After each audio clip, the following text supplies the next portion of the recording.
Suite de ce bienvenue chez vous, et je vous l'ai dit tout à l'heure, vous allez tous prendre votre pied maintenant et vous le mettre dans la main parce que on va parler réflexologie. Réflexologie. On salue sur ce plateau l'arrivée de votre invitée. Vous allez nous Fabienne Bouche, oui. Bonjour Fabienne. Bonjour, enchantée. Ça va bien? Très bien, merci. Alors la réflexologie, on en parle tout le temps et on a demandé à Virginie de s'en occuper. Oui, exactement. On les compare à la réflexologie maintenant? Bah, si vous voulez, sinon c'est comme vous voulez, on peut parler du zoo d'un vie de là-bas. Juste un mot sur la réflexologie. Est-ce que ça concerne, c'est juste pour... Une fois que je vous ai posé ça, après moi j'ai des... C'est que les pieds ou les pieds et les mains? Ça peut être les pieds, les mains, mais ça peut encore être d'autres parties du corps. Ah bon? Ah, pour moi, la réflexologie, c'était les pieds, point. Ah non, non, non. Et les autres parties du corps Bon, on en parle après. Restez avec nous. On va faire du teasing. Si vous voulez savoir quelles sont les autres parties du corps, ce sera après la rubrique. On a des instruments, tout ça. Attention, ça vaut le coup. Non, mais c'est vrai. Ça va pas, non? Mais non, c'est vrai. Elle tousse moins depuis, en tout cas, ça c'est sûr. Mais oui, Fabienne m'a montré un point de compression.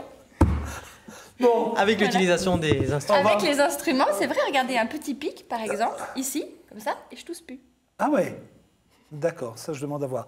Nous allons, si vous voulez bien, donner la parole maintenant à Marion. Marion qui rentre d'un grand périple aussi. Hein. Oui. Vous avez vu quoi comme bestiole alors? J'ai vu beaucoup de poissons.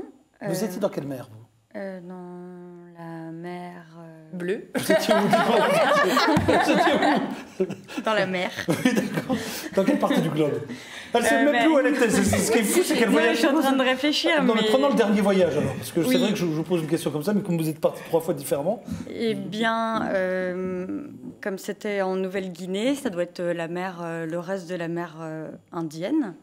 Mais je pense que je dis des bêtises. Bah, on le saura sur Facebook tout à l'heure. Non, parce que nous, de toute façon, on n'est pas meilleurs que vous en géographie. Ah, oui, mais... Vous m'auriez dit, voilà, on est là. Non, nous, on ne donne pas de réponse, on pose des questions. J'aurais dû bluffer. J'y penserai la prochaine fois. Et quelles sont les bébêtes alors que vous avez vues? Des raies manta et puis beaucoup de poissons. Vous avez nagé avec les raies manta? Oui. Non. Si. Ah, ça, c'est super, ça. C'est très bien. Ah, ouais. C'était très, très bien. 5 raies manta très grandes. J'ai pensé à vous l'autre jour. Alors, vous allez me dire, mais pourquoi à moi quand il parle de ça? Parce que lorsque vous étiez venu il y a quelque temps dans Bienvenue chez vous, on avait parlé un peu des chauves-souris. Oui. Et j'ai vu l'autre jour qu'il existait, depuis 16 ans maintenant, une nuit de la chauve-souris. Vous le saviez? Non, je n'étais pas au courant. Il y a même un site, si vous tapez la nuit de la chauve-souris, vous avez tous les renseignements. C'est entre le 24 et le 25 août, mais ça, je vous dis ça de mémoire. C'est avec Batman? C'est avec Batman et Robin, si ça peut vous faire plaisir. Si vous voulez du monde, hein, et le Joker, vous me dites. Hein. Mais oui, il y a bien une nuit de la chauve-souris. Et dans votre périple, vous n'avez pas croisé des chauves-souris? Si, on a croisé des très grandes roussettes qui sont de grandes chauves-souris d'une 60aine de centimètres. C'était où ça? C'était à Bali. À Bali. Oui. Et qui sont évidemment beaucoup plus imposantes que nos petites chauves-souris. Des chauves-souris de combien, vous dites? Une 60aine de centimètres. Une chauve-souris comme ça, quoi, oui. À peu près. Ah ouais. Un petit peu moins, là, on est quand même à 1 mètre. Encore moins, voilà, là. Ne chipotons pas. Vous avez vu comment elle est avec moi? Je fais ça, elle me dit on a 1 mètre. Je fais ça, elle me dit voilà. Ah, voilà. Donc j'ai baissé peut-être de 2 cm. Quoi. Mais c'est juste, ça lui fait plaisir de. Voilà. Bon, alors maintenant, nous allons parler sérieusement. Est-ce que les chauves-souris se mettent dans les cheveux des femmes, oui ou non? Non. C'est une fausse déclaration. C'est absolument faux. On pense souvent que les chauves-souris pourraient s'agripper dans les cheveux, mais ça n'arrive pas. Et d'où ça vient alors cette crainte? C'est juste qu'on craint les chauves-souris, ce sont des animaux nocturnes, on les connaît bien mal, et comme toutes les choses qu'on ne connaît pas très bien, on en a souvent peur. Et ça fait partie des légendes qui entourent les chauves-souris. Mais on dit aussi que clouer une chauve-souris sur la porte d'une ferme ou d'une maison éloigne les sorcières. On va jamais clouer. Enfin, moi, je ne ferai jamais de mal à une bestiole. Hein. Eh ben, surtout pour lutter contre les sorcières, c'est un petit peu bizarre. C'est trop tard. Donc c'est aussi faux de dire qu'on peut clouer une chauve-souris, qu'une chauve-souris s'accroche dans les cheveux. D'accord. On ne devrait pas les craindre, elles sont totalement inoffensives. J'aime bien quand on provoque un peu Marion, surtout au niveau des animaux, dès qu'on y touche un peu. Non, la chauve-souris. Non, le loup, il ne... Le loup ne mange pas les moutons. Voilà. Alors, le loup ne mange pas les moutons? Attention au débat, si vous allez dire ça, je vais avoir 12 000 mails. Non, il peut arriver effectivement que le loup s'attaque aux moutons.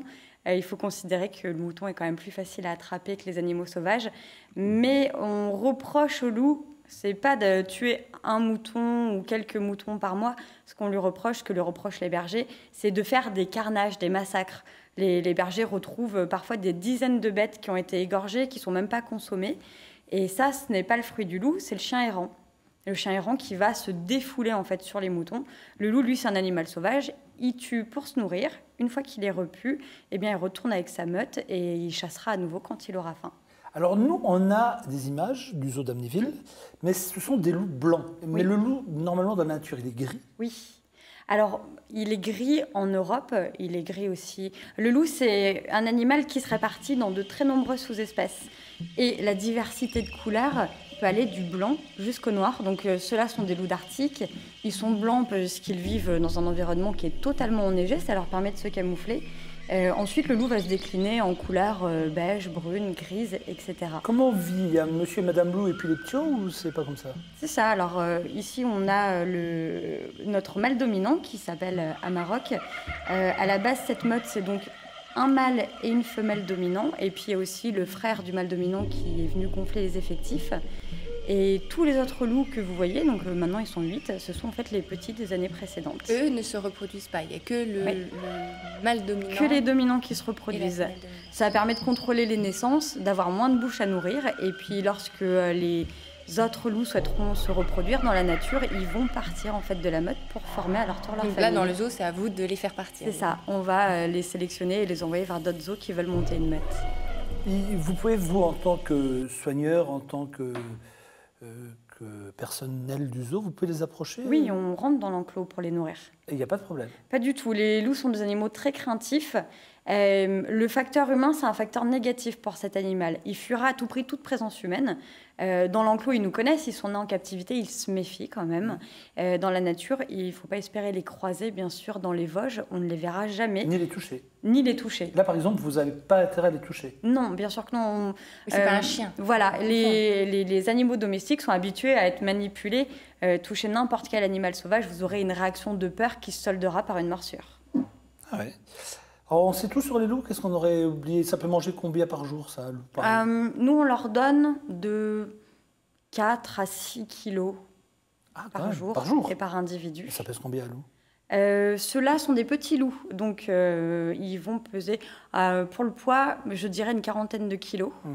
Ils peuvent être beaucoup plus gros, bien sûr. Et à 40 kilos, ils mangent 6 kilos de nourriture? Oui.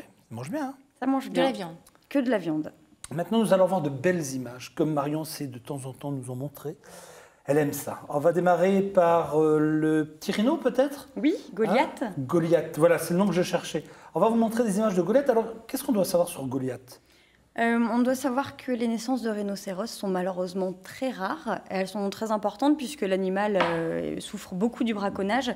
En Europe, il y a au maximum une dizaine de naissances par an, c'est très peu.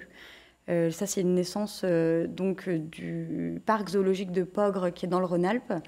Et c'est à chaque fois un événement puisque l'animal est en total déclin puisqu'il est braconné pour sa corne. C'est mignon. C'est beau, hein? Oui. Donc voilà, après 500 jours de gestation... 500 jours 500 jours. Ah oui. Oui. 500 jours. Oui, c'est très long. Ah oui. Quand je pense que des fois, vous vous plaignez.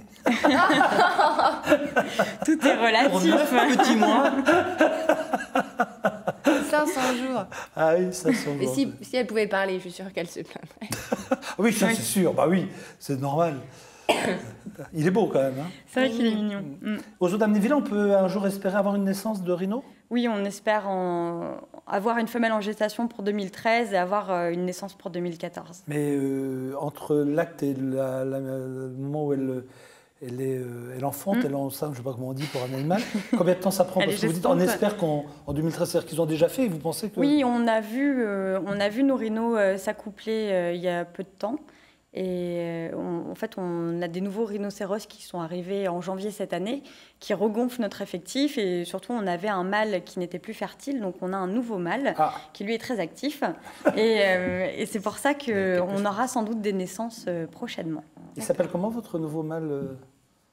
Benny. Ah, Benny. Et pourquoi c'est si compliqué d'avoir, avec le temps de gestation qui est long, ça j'ai bien compris, pourquoi c'est si compliqué d'avoir... des bébés rhinos. Et des animaux qui se reproduisent très bien en captivité, d'autres qui se reproduisent moins bien. C'est le cas des animaux comme les éléphants. C'est difficile d'avoir une naissance en captivité. Et les rhinocéros font partie de ces animaux qu'on n'arrive pas encore vraiment à reproduire, en tout cas moins bien que d'autres animaux qui sont plus fertiles, comme les tigres, les lions, les primates.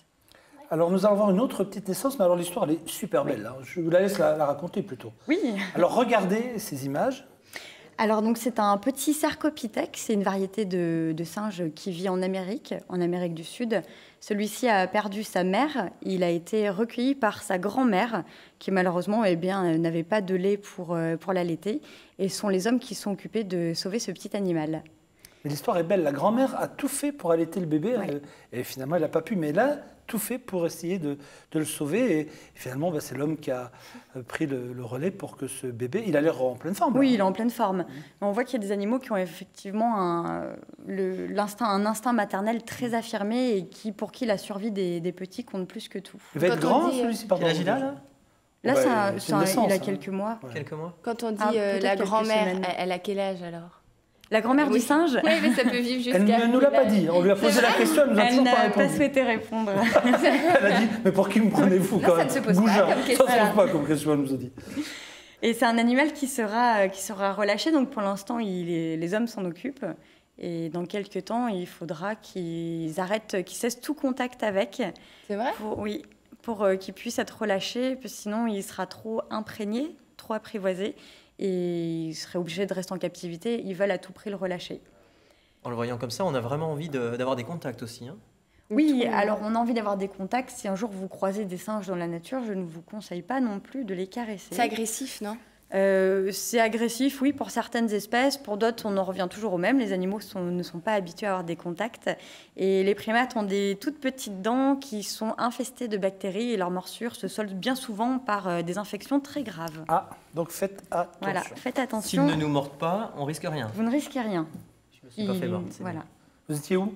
À Bali. Ah, vous êtes aussi partis également. ensemble. Personne ne me Non, dit pas rien. ensemble, donc. pas ensemble, mais à peu de temps d'intervalle apparemment. Et alors, vous étiez... Bali, c'est où exactement? C'est bord de En mer? Indonésie. Oui, c'est une île, vraiment. Donc c'est une quelle île mer? d'Indonésie. Vous qui étiez?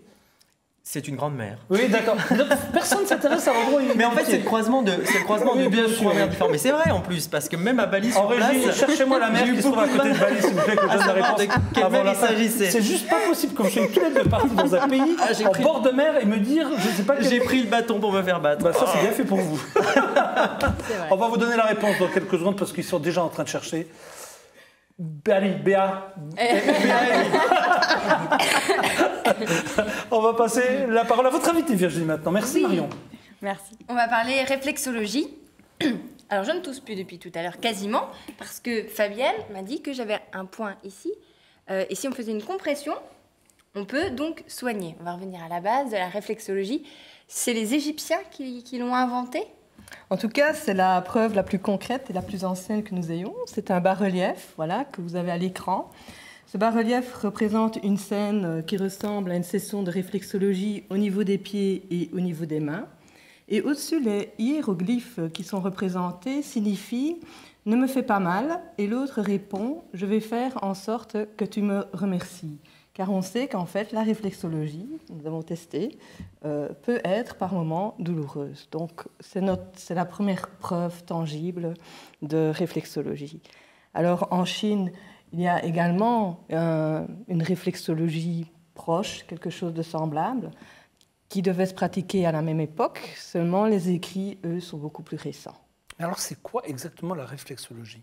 Alors, la réflexologie, c'est une thérapie qui, au niveau occidental, se base sur la théorie des zones réflexes. Et là, vous allez avoir normalement une autre image, où le corps est divisé tout d'abord en zones longitudinales. Donc, on est coupé en tranches. D'accord, un peu Donc, comme un voilà. gigot. ou- Donc, et vous voyez, on a le corps en entier, on a les pieds. Donc, votre oreille qui se trouve ici à l'extérieur Oui. va également se trouver sur votre pied. Voilà, si je prends de bon côté, voilà, sur cette zone dite zone 5. Mon nez et ma bouche, elle, va se trouver ici sur la zone 1, la zone centrale. Donc, nous avons toute cette ligne longitudinale. Et D'accord. ensuite, nous avons un autre quadrillage dans l'autre sens. Et là, c'est Madame Unisingham, dont nous avons également une photo, voilà, Chantez, madame. qui est la pionnière, elle, de la réflexologie moderne. Elle a essayé de cartographier beaucoup plus précisément ces zones dites réflexes. Et là, nous avons une série de cartes au niveau des pieds et des mains, que vous pouvez également voir. Et on peut le faire chez nous? Oui, on va le faire chez vous. Je vais vous le montrer, mais on va peut-être suivre l'ordre des photos, bien sûr. Donc ici, ça vous montre un corps. Donc on a le pied droit va prendre la partie droite du corps et le pied gauche aura les zones réflexes du corps. Donc si vous passez à la suivante... Donc on peut faire les organes internes. Voilà. Sur la suivante, on voit les organes internes. On voit, bon, je ne sais pas, la zone au-dessus supérieure, on va dire les poumons. Donc elles se retrouveront sur la partie de votre pied, la partie supérieure, vous voyez. Puis vous aurez tout ce qui est digestif intestin, hein, cette partie-là va être représentée ici, côté droit, côté gauche, pied droit, pied gauche. La tête, elle, beaucoup plus au-dessus, va être représentée, voilà, une autre carte des pieds sur les orteils. Hein. Le bassin, les zones réflexes du bassin, voilà, va être représentées au niveau du talon. Donc on a plusieurs cartes comme ça, de plus en plus détaillées. Ça, c'est les cartes que vous rencontrez le plus souvent, mais vous voyez que c'est au niveau de la plante du pied, que c'est au niveau du dos du pied, des faces latérales. Mais vous avez également ça sur la main.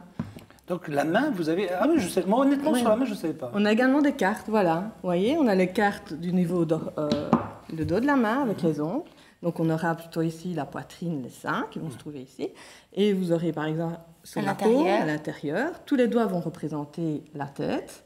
Donc c'est comme si j'étais comme ça, hein, toute la tête. Et alors vous allez avoir les poumons, le système digestif qui va se trouver ici, le système digestif, les poumons ici.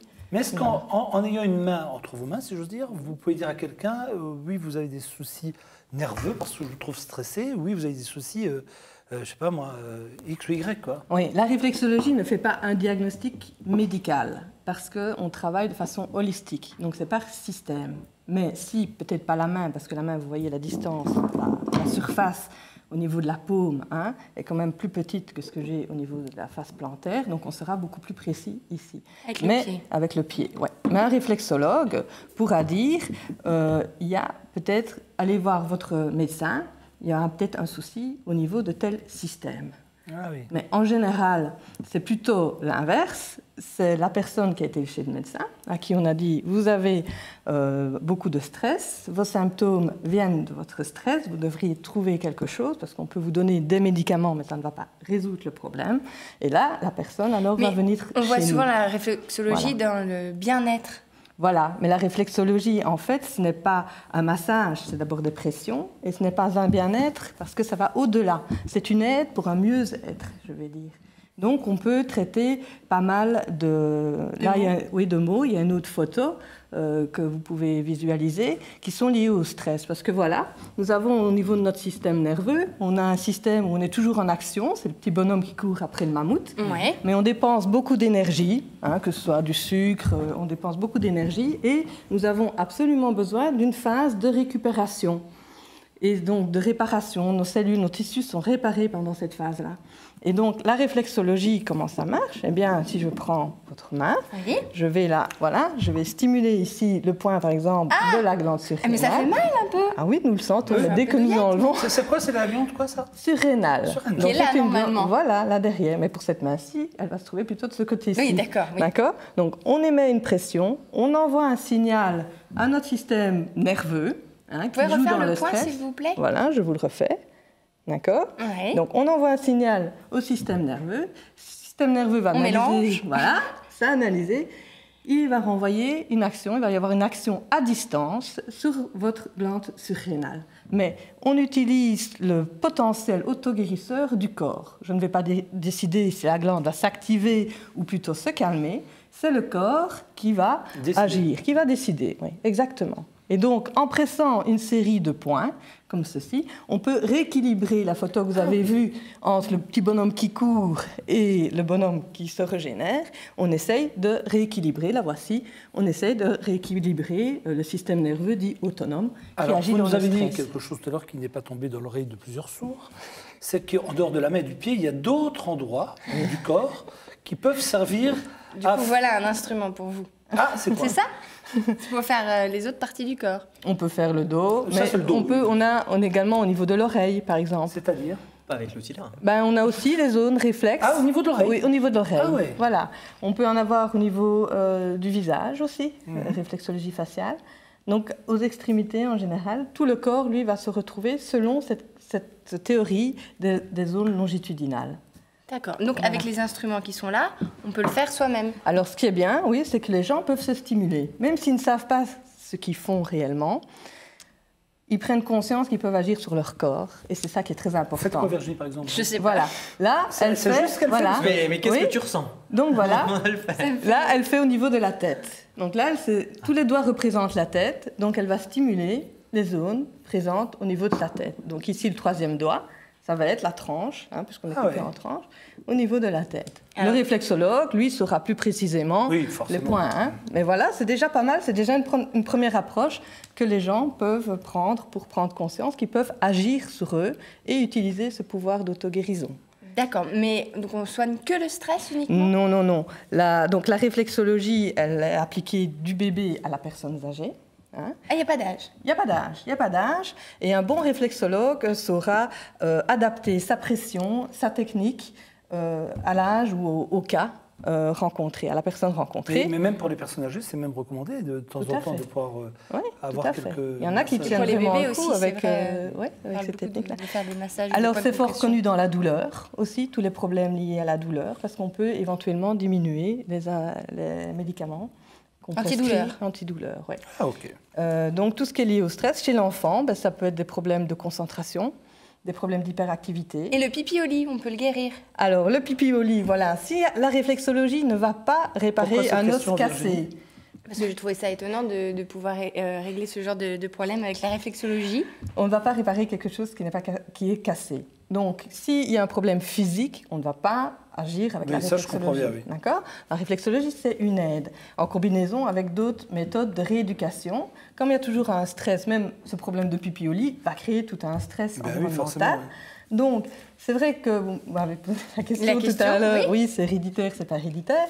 Mais si l'enfant a eu éventuellement un traumatisme, il y a un stress là derrière. Et donc, en arrivant à rééquilibrer ce système nerveux là, du petit mammouth et de la détente, de la régénération, on peut arriver à avoir des résultats au niveau du pipi au lit. Mais comme toute discipline, la réflexologie n'est pas la panacée, d'accord ? Mais ce qui est beaucoup de séances. Chez les enfants, c'est très court. Chez les enfants, ça peut aller très très vite. Moi, je travaille par exemple avec une dyslexique qui fait d'énormes progrès. Après 5 séances, on est déjà arrivé à... Ah oui. 5 séances? Non, non. Et chez les enfants, s'ils ne dorment pas, même après une petite séance, ma fille ne dort pas, hop, hop, hop, ou tous la nuit, je vais lui faire... Non, Marie ne dort pas, hop, hop, hop, hop, je suis tranquille, il dort. Merci Fabienne d'être venue. Merci beaucoup. Mais avec vous êtes dans quel coin Je suis sur Mondorf, moi, Mondorf-les-Bains. Mondorf-les-Bains, côté Luxembourg ou français? Côté luxembourgeois. Côté luxembourgeois. Oui, merci voilà. beaucoup. Avec plaisir. Vous me réclamez tous un jeu, nous allons jouer. Alors, nous allons jouer avec une Virginie qui a quand même quelques points, Marion qui en a qu'à tout petit, ça se doit être il y a très longtemps, Marion.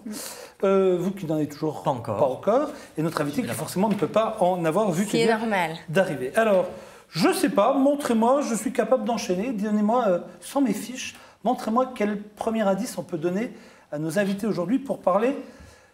montrez-moi. Ça, c'est de la boxe. Un ring de boxe. Ça, c'est des ceintures qu'on donne à ceux qui gagnent un...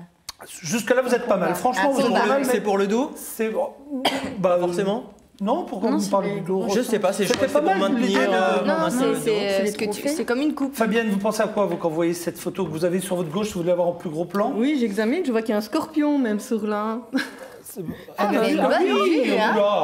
y a le signe astrologique. Alors, dites-nous, à quoi ça vous fait penser? Quel événement, à votre avis? Qu'est-ce que ça peut être? Un concours de boxe, de MMA. Alors, je vais vous donner, comme ça, un petit blabla. C'est quelque chose qui devient de plus en plus populaire. Vous allez vous dire, mais c'est juste pas possible. Non, c'est pas du catch. Le MMA, l'Ultimate Fighting. L'exemple qu'on va prendre là, il est à Londres. Mais je peux vous dire que ça commence, on en parle aussi beaucoup en Allemagne. C'est un sport de combat? C'est pas vraiment un sport de combat que je vais vous présenter, c'est plus... Des démonstrations. C'est plus une nouveauté. Allez, c'est plus une nouveauté. Enfin, en tout cas pour nous, moi j'en avais jamais entendu parler. Et quand j'ai vu ce sujet, je dis il faut absolument que je le montre à nos amis téléspectateurs, pour peu qu'ils trouvent forcément. Allez, une autre image. Oui. Je sens que vous calez. Alors, qu'est-ce qu'il y a? C'est un combat de robots. Pas du tout. Pourquoi de robots? De mini-robots. Pas du tout, non, c'est pas des mini-robots, non. D'un jeu de société. Ils sont très proches en tout cas. Comment ça, d'un jeu de société? Des échecs. Le bras de fer. Des échecs. Non? Des échecs? Pourquoi les échecs? Je sais pas. Une table avec un jeu. Bon, imaginons que ce soit des échecs, et puis alors, qu'est-ce qui vous manque là-dedans? Il manque les gens, les personnes. Oui, donc qu'est-ce que ça pourrait être comme rencontre alors? Avec de l'électronique. Alors regardez maintenant. Avec des gants. Oui. On joue à un jeu de société avec des gants de boxe. Qu'est-ce que ça pourrait être? Ça pourrait être l'addition de quoi? Qu'est-ce que l'on pourrait inventer comme nouvelle discipline? Regardez bien. Il abat mon cheval. Donc vous avez dit au départ de la boxe, jusque-là vous avez raison, et puis vous avez rajouté Le bras de fer. Il abat mon cheval, je lui tape dessus. Enfin quand même. Alors regardez, qu'est-ce que c'est? Vous aviez la boxe, vous aviez raison. Ensuite vous m'avez parlé de... D'échecs. Alors qu'est-ce que ça pourrait être comme nouvelle discipline? Prendre les pions avec les gants, quand même. Ouais. Mais non. Il joue au Mikado. Mais non. Une sorte de challenge donne un et il coup quand il se mange tape un pion. dessus par rapport à celui qui perd, qui gagne, Ouais. Mais je vous sais n'êtes pas loin, vous êtes pas loin. Quand il Marion, mange un pion, il se tape dessus. comment on dit échec en anglais? Des sortes de gages. C'est comme la mer. Anglais. Chess. Alors, la discipline dont on va vous parler maintenant, c'est le chess boxing. Ça fait fureur. Alors, vous allez me dire, c'est quand même assez étonnant parce qu'il se tape vraiment dessus. C'est une rencontre, c'est souvent des banquiers, dans la City, notamment à Londres. Fabienne avait trouvé, là. Elle n'était pas loin. C'est des gens qui jouent d'abord une partie d'échecs, puis après ils se tapent dessus, et après ça va mieux. Regardez. Brian est banquier à Londres, à la Citibank. Quant à Sean, il n'en a peut-être pas l'allure, mais il est lui aussi banquier chez Goldman Sachs. Tous deux vont s'affronter dans un match de chess boxing, 5 rounds d'échecs, 6 rounds de boxe. Un sport récent qui fait travailler la tête et le corps, de plus en plus prisé du monde de la finance britannique. Près de 500 personnes sont venues assister à l'événement. C'est un bon mélange entre une agression pure et un combat intellectuel. Le match débute sur l'échiquier. Sean et Brian auront 4 minutes pour s'imposer. Ils portent tous les deux un casque audio pour ne pas entendre les informations données par le commentateur. Puis vient le temps d'enfiler les gants de boxe. 24 minutes plus tard, les jeux sont faits. Même si j'ai perdu, aujourd'hui j'ai tout donné et je me suis battu à fond pendant toute la durée du combat pour donner au public ce qu'il voulait, du divertissement et de l'adrénaline. Comme Brian, près d'1 millier de personnes pratiquent le chessboxing dans le monde. L'Allemagne et le Royaume-Uni sont les plus grands fans. Je n'ai jamais vu une discipline qui vous pousse autant à dépasser vos limites, aussi bien mentalement que physiquement. De nombreux adeptes rejoignent la communauté des chessboxers. Cette année, de nouveaux clubs ont ouvert en Italie, à Malte et en Iran. Alors d'abord, vous pensez quoi de cette discipline? Donc ça montre qu'on peut être un peu intelligent et boxeur. Oui. C'est ça? C'est pas incompatible de toute manière. Oui, non, mais bon. Oui. Non, mais c'est vrai que c'est une nouvelle discipline. C'est un peu donc, bizarre, c'est un peu comme faire remplir un quiz à une mannequin. En Bah, fait. ça du se coup, passe. Du coup, il faut être bon mais dans oui. 2 domaines, parce que si Oui, on oui, est non, bon mais que bon, dans l'un des domaines... Jusque-là, Non, je suis pas fan. on a suivi, c'est bien. Moi, je suis pas fan. C'est un sport récent qui fait travailler la tête et le corps, de plus en plus Ouais, mais c'est prisé ça. du monde de la finance britannique. Qui est difficile. Oui, mais au moins ça fait Et qui sortir le sélectionne. stress. Oui, c'est vrai que ça fait sortir Le le stress, stress, mais c'est on des garde clients en son moins pour vous, intérieur. enfin des patients en C'est moins des pour points de vous. C'est compression. pas grave, mais tant que les c'est gens se sentent différent. bien, moi c'est ce qui compte. Donc voilà, ça commence par l'échiquier et ensuite, forcément, ça se passe sur le ring. On voulait vous le présenter parce qu'il faut savoir que ça aussi, ça existe. J'en ai un autre, mais on jouera demain avec, si vous le voulez bien. Demain, nous serons en compagnie de Marie-Paul Wolf, mais également d'André Gilles, ce chanteur étonnant de 79 ans qui est en train de se faire connaître sur la France entière à travers un concours d'M6. Oui, il a un incroyable talent. cet Et homme. il va venir donc demain à la fois nous dire si sa voix est cette voix, et ça j'en suis sûr, si ses cheveux sont ses vrais cheveux, et si... Là, vous êtes moins sûr, c'est ça? Ah non, non, pas du tout. Et comment il fait? Parce qu'il y a franchement une vraie source de... Enfin, je ne sais pas, moi, une régénération, je ne sais pas comment ça s'appelle, mais il est Il fait de la réflexologie. physiquement, à presque 80 ans, je trouve. Est-ce que ça peut faire rajeunir la réflexologie? En tout cas, ça ralentira le vieillissement dû au stress. Et ben voilà. Donc voilà, si s'y prend tôt. On va commencer. Merci.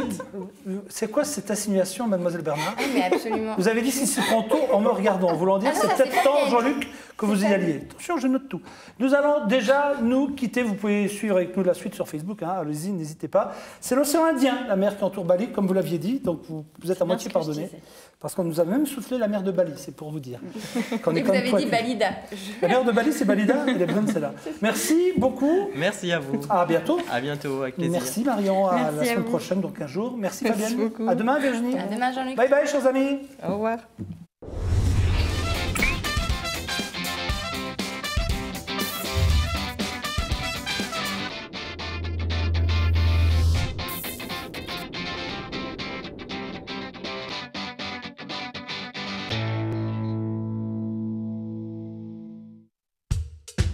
Avec mon groupe de musique, on veut aller au bout de l'aventure. Pour ça, on a trouvé quelqu'un qui nous écoute, qui nous soutient et qui nous fait confiance. Je suis Laurin, j'ai trouvé ma banque.